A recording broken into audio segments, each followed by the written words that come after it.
Kids, we're back. Boy, I haven't. Oh man, got the wrong hat on. Ooh, baby.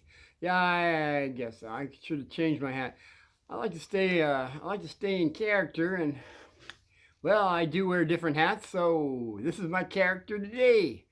I know a lot of you are saying, Uncle Martin, you're quite a character, but that would not have been the first time. And also, I had somebody say, well, have you ever been a child? Yes, I have. I have been a child. I'd like to be childlike, not childish. See? Childlike is positive, childish is negative. It's always a positive negative. Okay, I did come across a picture though. I guess mom had it. I found it. I guess I might as well show you. I was 4. Bro was 2, up in Flagstaff. It's when we first got there. I remember it well because they said pictures was a big thing back then. And I remember mom saying, she dressed us the same. Same suit, same shirt. It was like some kind of Bobsy twins, but we were like, I didn't see any resemblance really. So I found the one when I was 4, bro was 2. I'll give you a shot and let you see. I was a youngster at one time.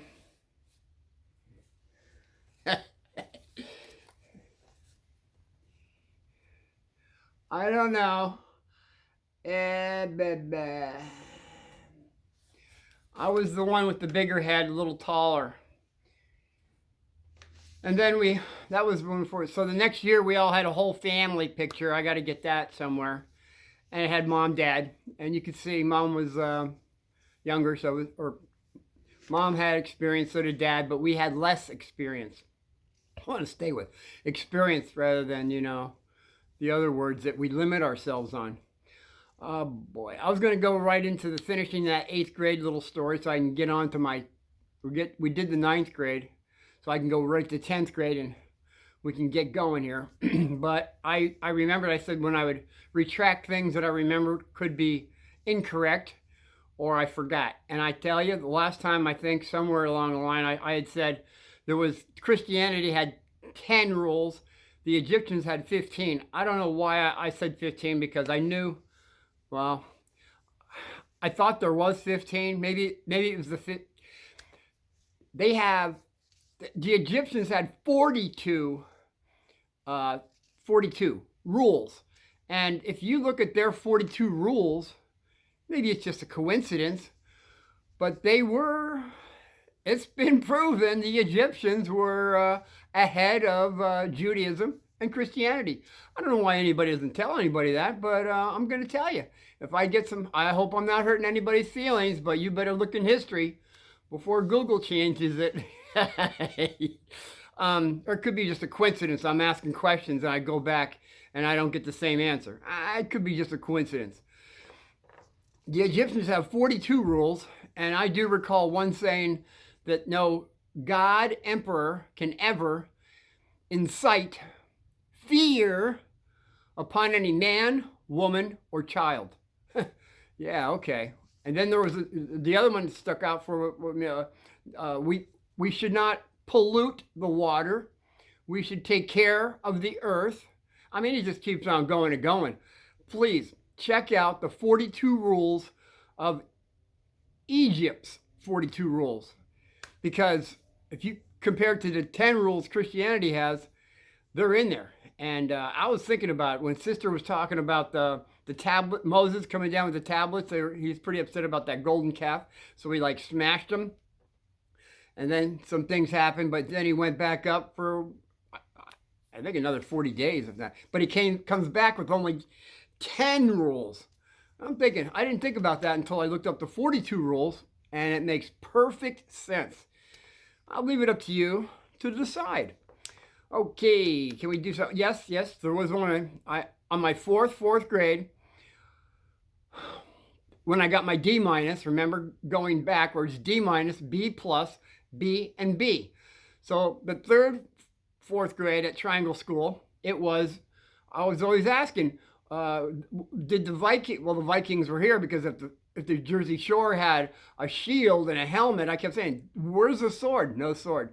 But down the road, I forgot to tell you there was a Viking stove. So that was all I had in a current event. My fourth grade, I teach that, and she says, I know about that. Yeah, you follow what's in the book. Do you want an A? I said, of course I want an A. I didn't know that. So when I looked up, all I looked up was, Google might have changed it, but I don't think they can.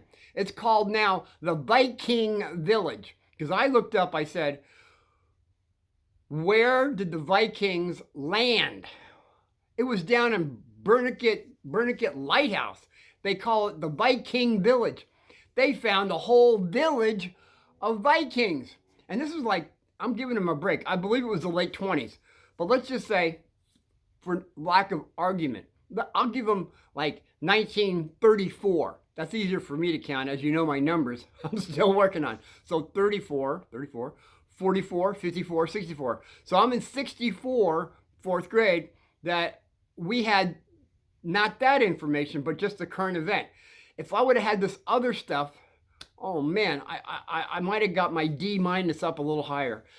You look into the Viking village, and they were here 500 years before Columbus. And, you know, I'm thinking, what's going on here? We've had Columbus Day, but now we don't have that anymore. I don't know what they're calling it, some other holiday. Why don't we have Viking Day?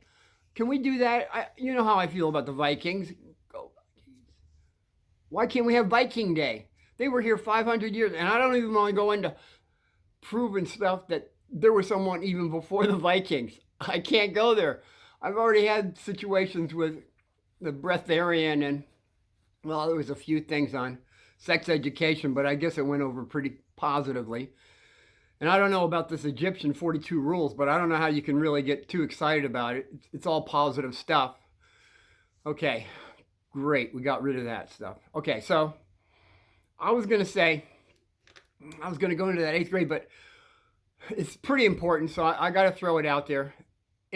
When I heard what this guy had to say, it knocked me over just as much as when I had that arm wrestling with that 9th grader, and I asked when he was watching somebody get their stuff stolen, he says, "What am I going to do about it?" And I said, "What would you do?" He says, "I'll beat him up." And I said, "Well, is there another way of handling it?" And then I didn't wait, and I said, "Yeah, you go take care of it." And he runs over it, and then he comes back with his answer. I never thought about it that way. That got me so much, so I had to say it again. Now, the next one in my lifetime that got me just like that, okay, remember I said I drove for AAA cab for a while. So I was in this one thing, I got a beep, beep, beep to an address. I get this big, tall guy waving me down. He's all excited, yelling at me. I said, "What's the matter?" He said, "Yeah, I got to get my Ferrari, and they're closing in 11 minutes. I said, "Where's it at?" He says, "Oh, about 7 miles down the road." I said, "Don't worry about it. Sit down, I'll get you there." So on the way, we did make it on time, by the way. He looked in the middle console, and I had this book. Yeah, I believe it was the Dalai Lama, all right? And as you well know, I did not read a book, as I said, from my fourth grade to the last 2 weeks of my high school. So I don't want to get into how many schools, but so I didn't start reading until I got out of high school, and I see why now. I can't go into. So the guy says, "I read that book. You believe in karma?" And I said, "Yeah, I do since 18. I said, "Is it a good book? Is it a positive book?" And he says, "Yeah, you got to finish that book." And I'm that kind of guy that where, you know, some people they want to go to the end of the movie first, go to the end of the book. I like to see the movie from the beginning. I like to read the book to the end. I'm not one of those guys that just opens up at the end. I don't know how people can do that. There are people out there. So I said, "Yeah, I plan on reading everything." And then I said, "Well, karma, sure. You know, what goes around comes around. He says, oh, yeah. And then I said, well, then you must realize it's better to be positive than negative because you get tenfold back. He says, oh, yeah, I know the rules. I said, okay, fantastic. And then I said, I didn't say what you did. I could care less, but he did bring it up. He says, yeah, it's a little tougher for me because I'm a CEO, and I won't tell you what company. So we know, kids, that CEOs are making a lot of money, as they well deserve. They're in that position with that responsibility, so they should get that money. So he said, yeah, I'm CEO, but I got to step on toes. In other words, he had to fire people. He had to do things that were negative. What I was picking up, that he had to do negative things. And I said, well, that you shouldn't have to.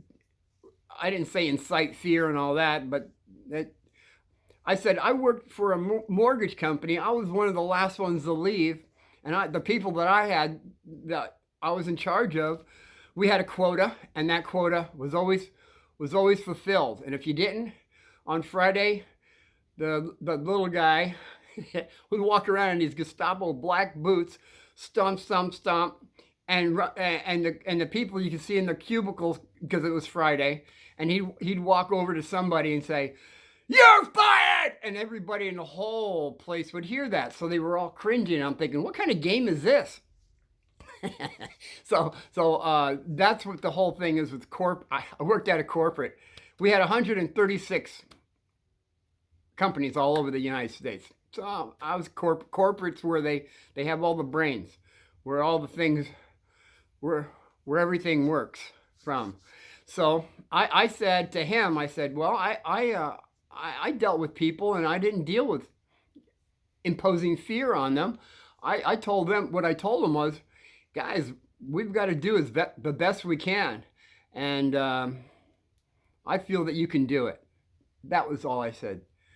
We had exceeded our quota every week. Just wanted to put that out there for anybody that might be older than a preschooler or kindergartner. Dad, mom, guardian. And I got something for you guys too on how I was the last one there. So I'm telling this guy, that's how I worked my magic there.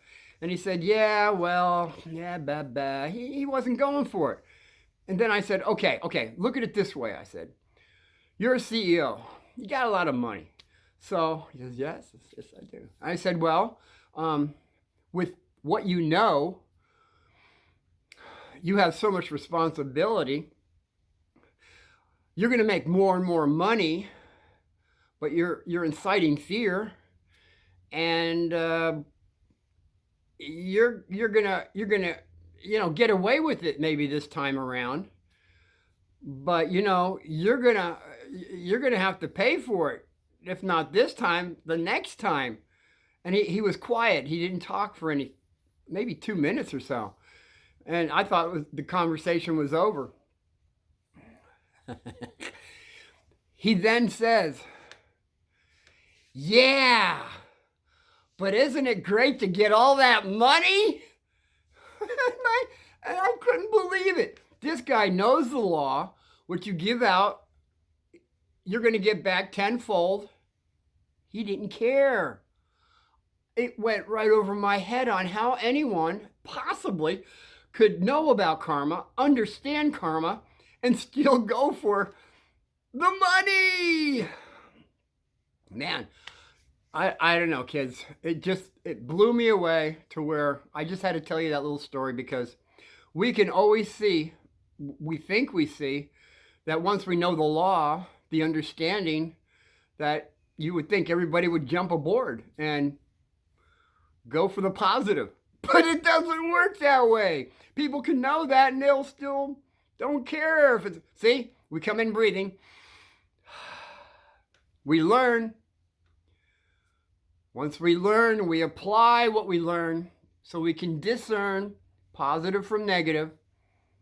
After we learn one side or the other, then it's up to us to be concerned.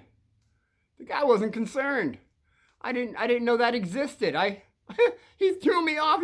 He knocked me over. I was still driving, but man. So I just wanted to put that out there that they're, as crazy as it sounds, like that bully didn't know. This guy did know. He didn't care. So the other one was after the discernment, being concerned. It was to do no harm, do no harm, do no harm to even someone's feelings. And then, of course, do no limitation. I think we got Uncle Martin's 5 rules down by now. Oh boy. So I guess that's all done with. Thank you. And I guess we can go on to the next step, which would be, oh man, how we can just get, we fall into patterns. How, I guess it's called stagnation. We just keep doing the same stuff over and over and over, and then all of a sudden something hits us, and we think it's really negative, but really it's positive because there's reasons for everything happening. And that's what I was going to say. I didn't get caught speeding, but I did have I had a car accident. Only one car accident the whole time I was driving then. And it happens to do with Lurie. Oh, well, I didn't say her last name, so it's okay. She's the one that gave me the $500 that I ended up giving $1,000 back to. The one that I took advantage of her generosity that I didn't realize until later. So here we go. This is perfect. I didn't even think about it. So it was on Halloween. This lady comes barreling down this small street, 25 miles an hour. She has to be doing at least 40. And I'm in this shaded area with the trees. So I was pulling out. Didn't have my left blinker on. That's an important thing. Maybe it could have been avoided. But she got my bumper, took it totally off. It was just hanging. And I looked behind. I said, "Lurie, you all right, Lurie?" She says, "I'm fine." I said, "Oh man, this is going to look ugly. I got to call the cops. You know, we're going to be." But we were. It was okay. We had plenty of time to get where we had to go. So she said. She says, "Don't worry about it. I can help you." In my mind, I thought she's gonna give me money because she was well off to do that. And see people, how people's brains work. And that's what I'm saying. It happened to me too. I heard her say, "I can help you with this." My mind said, she's going to give me money. So the cops come and everything. Oh man, this gal, the bumper just left a little minute paint on her wheel. And my whole front end of the bumper on my Lincoln was totally taken off. So I had to get a new bumper, and that's where she was helping me on. So whatever time period it was, I guess it could have been within that week. I was able to get the check, and that's how all that stuff happened. What I'm trying to say is, when she said she could help me with this, I took it as she's going to give me something. So that's what I'm saying. This hit me just like yesterday. I thought I knew everything and all that, but she was giving me a hand up. I was taking a hand out. When we take a hand out, that's negative. When we get a hand up, that's positive, because they're throwing a rope that you're in quicksand and they're helping you out of the quicksand, was what she was doing. So when it came around to that time when I was accepting the check, she was saying, "Oh, by the way, we'll, work it out, drive here, there, whatever, groceries." And when I said, "No, I don't think so." Yeah. So that was negative of Uncle Martin. See, I'm just trying to put it out there. If anybody, I have to go back maybe and see that again, but that's so that's what they mean, kids, when they say we can give people a fish every day because they're starving. We're giving them a fish. They're starving. They're hungry. They really need help. So you give them a fish. Then the other side of that was, instead of giving them a fish, give them a fishing pole. You give a fishing pole, you can go out and catch your own fish. And I'm a fisherman since I was 4 years old, which was pretty interesting. I was 4 years old. My pants were always falling down. That would be another story. I got the dibs on that. You guys walking around with your pants falling down. I was at 4 and I had you beat. And bro has you all beat with the Band-Aid. I got 2 pictures of bro. He had the Band-Aid on when there was no cuts. And you know, kids, what I'm talking about, you little preschoolers and kindergartners, you don't put a Band-Aid on until there's a boo-boo.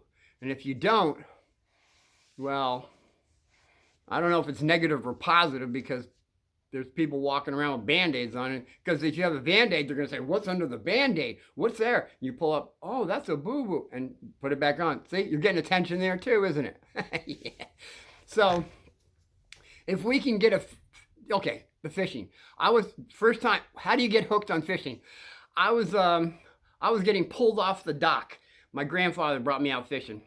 And he said, this story goes, he says, you were going right off the dock. And it was an amazing story, because he said, you didn't let go. Normally people let go of the fishing pole. But he said, you kept reeling, but you were getting pulled off the dock. So he grabbed me by the back of my pants that were falling down, and he pulls me down. That was Lake Apacon. Lake Apacon in New Jersey. They had the biggest sunfish. In fact, I think it weighed like 4.5, 5 pounds. We kept it, brought it home to Nanny, and very tasty. When they get 4.5, 5 pounds, you can eat them. When they're smaller, kind of bony. But there's still a way of cooking it. So I was hooked from that time the rest of my life to this day. I'll fish any freshwater, or I've fished a lot of oceans. I went for marlin at Cabo. I fished Jersey Shore, Florida, California. That's about the only 3 oceans. But there was always something different fish in there. I'm just saying, you fishermen know what I'm talking about. Especially the ones that are patient. Bro was never patient, so I guess he's not a fisherman. And by the way, patience. There you go. Patience. What is patience? They say patience is the sister of wisdom. Oh man, when I heard that, I said, that makes a lot of sense. Patience is the sister to wisdom? So, kids, think about it. We have to be more patient, right? Or we don't have to be. But things happen much easier when we're patient than impatient. Impatient. Relax. Sit down, relax. Be a little more patient. And by the way, I was in the store today. Got to throw it out there for you little preschoolers, kindergartners, up to 7th grade, up to 8-year-old. We're in line, very long line. Only one cashier. I don't know why they didn't get another one. I don't care. Maybe it was something that I had to see. Probably so. The little kid, there was 2 kids. One was like 6, 7, and he said, I'm a really good helper, aren't I, Mommy? I love helping you, don't I, Mommy? And I was looking, that kid wasn't helping Mommy. She didn't say anything. She just, yeah. And I was going to say, hey, kid, there's helping, being a good helper, and then there's being hindering. Helping is positive. Hindering is negative. And sometimes, kids, you really don't know if you're helping or hindering. I know your heart says, let me help you. You want to help your big sister, your big brother, your mom, your dad, your guardian. Kids, you know what I'm talking about. I want to help you. I want to help you. I want to help you. But you're not helping. They're sometimes, they'll say, get out of here. You're not helping me. They probably don't mean it that way, or they could, but you might think about what Uncle Martin's saying. There's 2 ways of looking at it also. There's helping, positive, and then there's hepping. Let me help you. Let me help you. Hepping is negative. Helping is positive. There's always a positive and negative. In any word, helping especially. There's different ways of saying it. I want to help you. That means things are for you and the person. And when I'm hepping you, it's basically, well, the intent is for me and not for you. See? Because after enough times, kids, you'll see that people want to hep you. I want to hep you. And you'll say, you know what? I think you're trying to say help me. But I noticed that you've hepped me. You hepped me too many times. As a matter of fact, if you would please, just go hep someone else, all right? I don't want no more of your hep. I'm sorry. But, you know, there's always 2 ways on this planet terrific to look. Always. I say it's a dichotomy, which is positive or negative. And even when you know sometimes it's negative, I say it's still your choice. Still your choice. But again, the karma comes back from that side and this side. Positively, negatively, positively, negatively. You choose, you choose, you choose. No one can choose for you. I mean, they might choose for you and you can blame them for doing it, but you can't really because you're the one who's actually doing it. All right? Unless they got a gun to your head or something, I suggest you do it. I'm sorry. But then that would be negative. Anybody that would do that. I'm just saying. There's people okay, they could force you into doing something, but you're small enough or whatever, you can't protect yourself yet.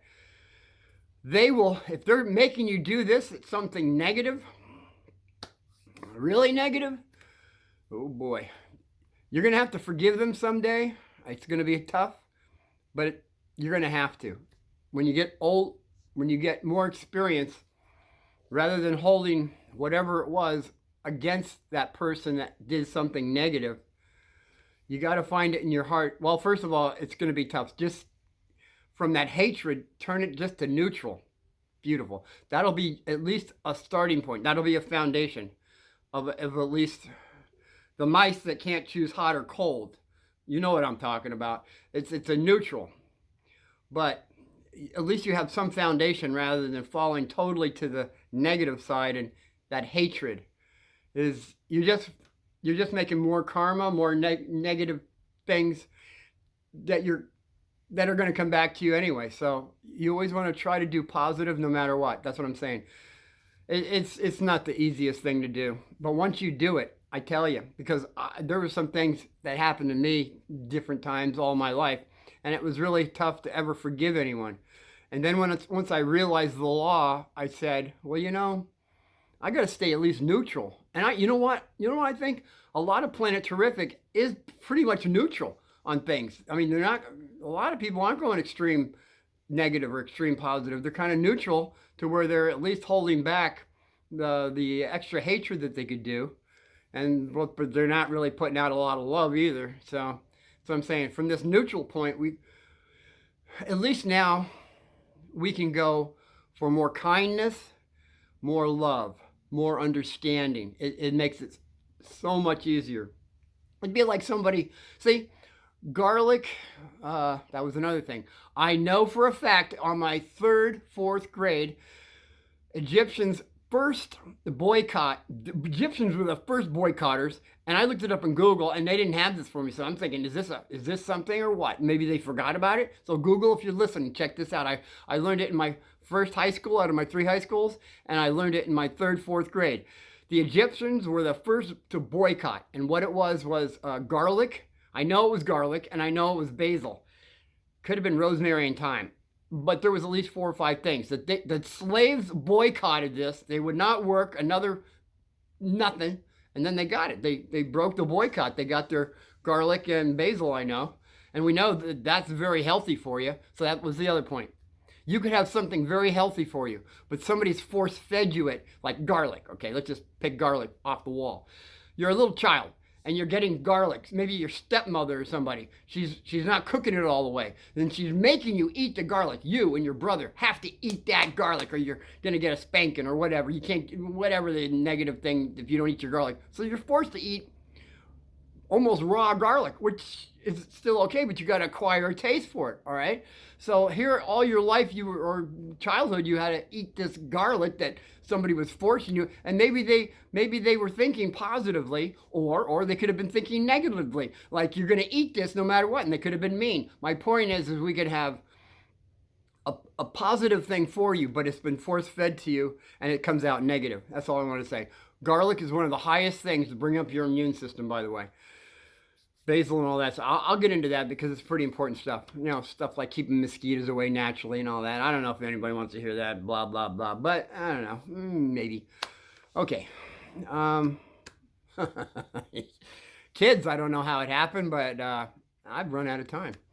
Okay, when I come back, we can just do the 8th grade so we can get on to my 10th grade and get the school stuff out of the way. I think I've covered everything. I didn't want to backtrack any, but when I think of something that I might have overlooked that could be beneficial for you, I'm going to have to throw it out there for you, okay? It's just the way I am, and that's why the only reason I'm doing this is, how to beat up a bully, comma, without having to fight.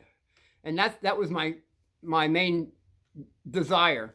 But I see all these other things that are floating in. I hope it still makes sense to somebody, and I hope nobody got their feelings hurt. And from there, I got to say, aloha! And I know I can feel a lot of yous on both sides. You're getting better.